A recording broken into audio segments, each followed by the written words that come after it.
तो यावेळेस कुठल्याही भावनेच्या आहारी न जाता मला निश्चितपणाने खात्री आहे की बेरोजगारीच्या विरोधात मतदान करेल, त्यांना दिलेली जी खोटी आश्वासनं होती त्याच्या विरोधात मतदान करेल आणि मी निश्चितपणाने आपल्याला एक खात्रीने सांगू इच्छितो की महाविकास आघाडी असेल याला चांगल्या जागा मिळतील आणि महाराष्ट्रातून एक चांगला आणि वेगळा संदेश संबंध देशाला या निवडणुकीच्या माध्यमातून जाणार आहे. कोल्हापूरमध्ये शाहू छत्रपती निवडणुकीच्या रिंगणात अशावेळी नरेंद्र मोदींनी काल कोल्हापूरमध्ये सभा घेतली. काय फरक पडेल असं वाटतं? आता शाहू छत्रपती असतील किंवा गादीला असेल विरोध करण्यासाठी हे देशाच्या स्वतः पंतप्रधानांना इथं कोल्हापूरच्या या भूमीमध्ये यावं लागतं. माझं असं मत आहे की तो विरोध शाहू छत्रपतींना नसावा, तो शाहूंच्या विचारधारेला असावा, म्हणून ते कदाचित कोल्हापूरला आलेले आहेत आणि इथे येऊन भडकाऊ भाषण त्यांनी केलं. तरुणांची माती कशी भडकतील याची दक्षता घेण्याचा प्रयत्न त्यांनी केला. पण ही भूमी शाहूंची आहे आणि शाहूंचा विचार इथला मातीतल्या कणाकणामध्ये आहे.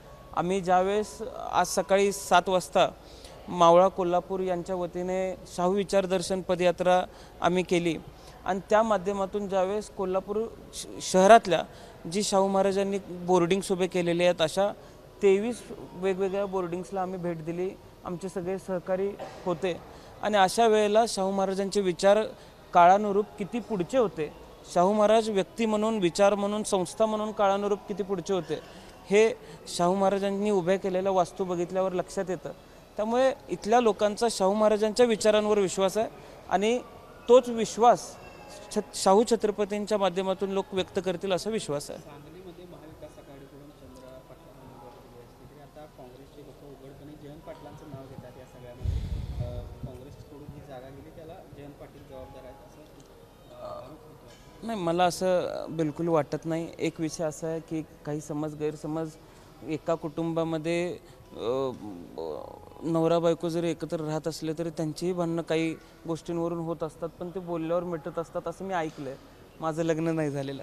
पण एक विषय असा आहे की चर्चा केल्यानंतर काही त्याच्यावरती मार्ग निघेल, काही एकमेकांच्या बाबतीत गैरसमज असतील, ते गैरसमज दूर होतील असा विश्वास आम्हाला सर्वांना आहे. आणि महाविकास आघाडीच्या उमेदवाराच्या पाठीशी तालुक्यातले असतील किंवा जिल्ह्यातले सगळे महाविकास आघाडीचे घटक असतील ताकदीने उभे आहेत, ते काम करत आहेत आणि काम करण्याचा प्रयत्नसुद्धा आम्ही करून त्या उमेदवाराला जास्तीत जास्त मताधिक्य कसं मिळेल याचा प्रयत्नसुद्धा आम्ही सगळे मिळून करतो आहे. कोल्हापूर जिल्ह्यामध्ये शिवसेनेच्या 2 जागा आहेत. याच्यासाठी स्वतः मुख्यमंत्री 4 ते 5 वेळा इथे येऊन ठाण मांडतात. कसं बघता एकूण मुख्यमंत्र्यांका कोल्हापूरकडे येण्याचा ओघ आहे?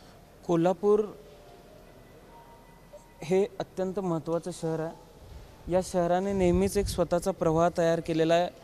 महाराष्ट्रामध्ये जे काही आजपर्यंत राजकारण आपण होताना बघतोय, जे कोल्हापूरमध्ये पेरलं जातं ते संबंध राज्यामध्ये विकलं जातं आणि अशा पद्धतीचं हे कोल्हापूर शहर आहे. विचारांच्या माध्यमातून शाहूंची भूमी असल्यामुळे अत्यंत महत्त्वाचं शहर हे आहे आणि इथं लोकांचं दरडोई उत्पन्न चांगलं आहे. इथं लोकांचं उत्पादन शेतीच्या मालाचं असेल किंवा दुधाचं असेल हे चांगलं आहे. त्यामुळे महाराष्ट्रातला एक संपन्न जिल्हा म्हणून या जिल्ह्याकडे बघितलं जातं आणि असा जिल्हा आपल्या ताब्यामध्ये असायला पाहिजे असं त्यांना वाटणं साहजिक आहे. त्यामुळे कदाचित 2-4 दिवस इथं ते मुक्काम ठोकून असावेत.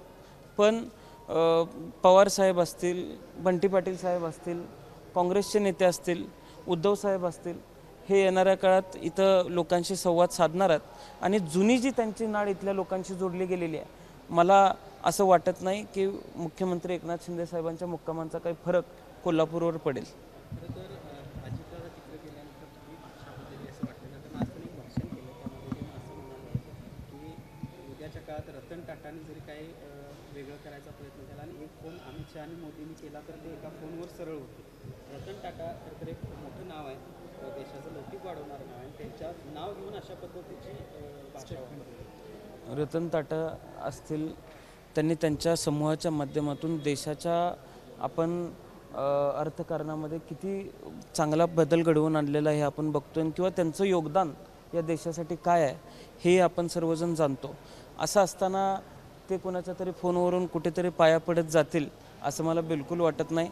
रतन टाटांच्या एकूण आजपर्यंतच्या दानशूराच्या बाबतीत आपण जर गोष्टी ऐकल्या, आपण जर किस्से ऐकले तर या देशातल्या प्रत्येक नागरिकाला त्या व्यक्तिमत्वाबद्दल एक आदर आहे. म्हणजे जी काही 3-4 प्रमुख नावं आपण घेतो त्यात रतन टाटांचं नाव खूप रिस्पेक्टफुली घेतलं जातं.